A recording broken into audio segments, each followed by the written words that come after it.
there's incredible opportunity here too. And I think we have to always be living in reality, but be mindful of the opportunity. And I think that's what tomorrow is about, is the opportunity. And you know, just to use one example, the marina that we have here, that we're getting, you know, through this transfer, represents an incredible opportunity. Where we are on the East Coast, the Chesapeake Bay, the depth of the water. Does it need investment? Yes. The slips aren't the size of slips that we need now. But it also offers incredible opportunity. And I find it hard to believe that with the proper timing of the pump, we could not find investors who would be willing to come in and make that the asset that it can be. And when we do that, that fuels the next thing. So, I mean, I totally agree we need more support from the state. I think the state, you know, really fought to have this property be theirs, and when you fight to have your property be yours, you need to take care of your property. So I'm not disagreeing with the thing you said.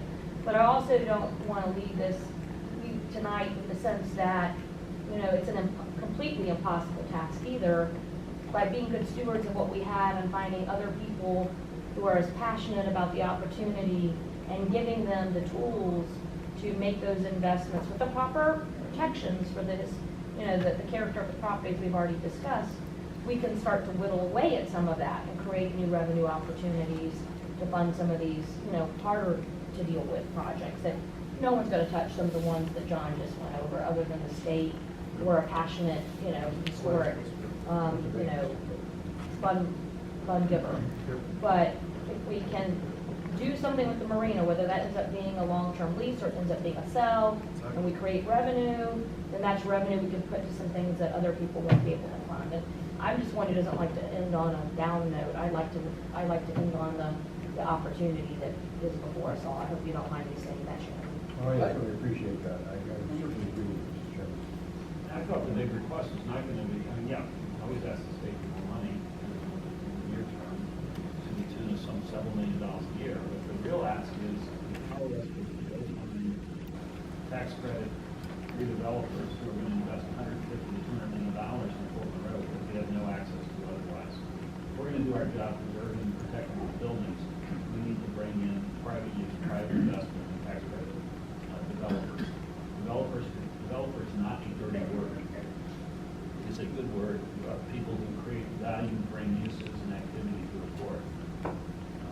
If nothing else we can leave tomorrow with, we've got to leave these guys empowered to start generating proper packaging, marketing, and structuring of that controls the uses, protects the property, takes advantage of design standards and programmatic agreements and other protected documents, but incentivizes the private sector to solve the problem maybe beyond government, beyond us to solve.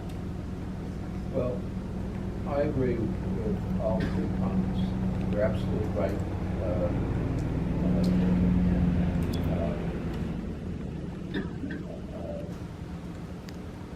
think it's great that a city manager, you want to look on the upside of this piece of property, and obviously Colin and Jay, I agree with very much.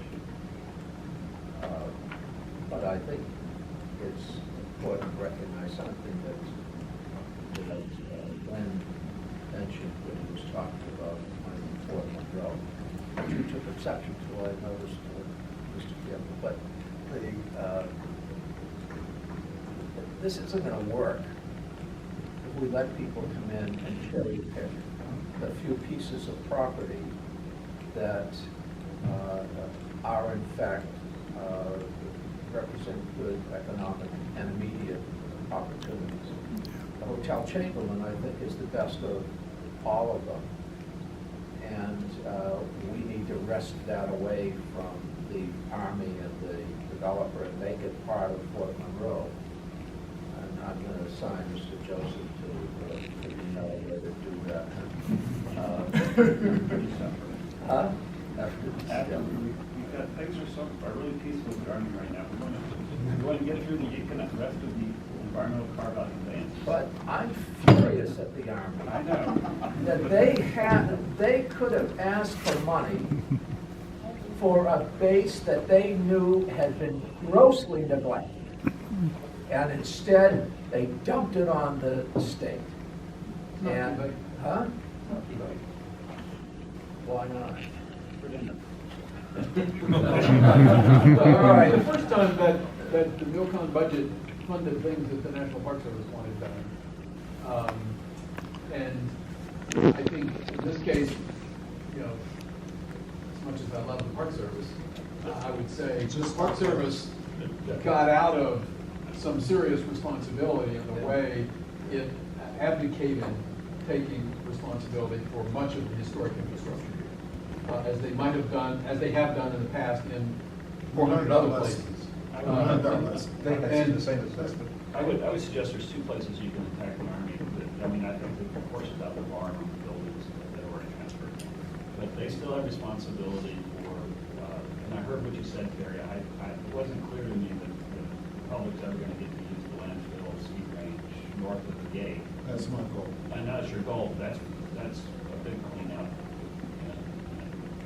the other thing that the Army stopped when they knew this was going to be bragged is they stopped the shoreline improvement. So we have a third of our Chesapeake Bay frontage is protected by breakwaters. The rest isn't, and that's the big ask is the breakwaters and the environmental cleanup. Instead of just locking it and leaving it, the environmental cleanup of the what do we call that section? North end. The north end. District. What do you call it? North District. North end.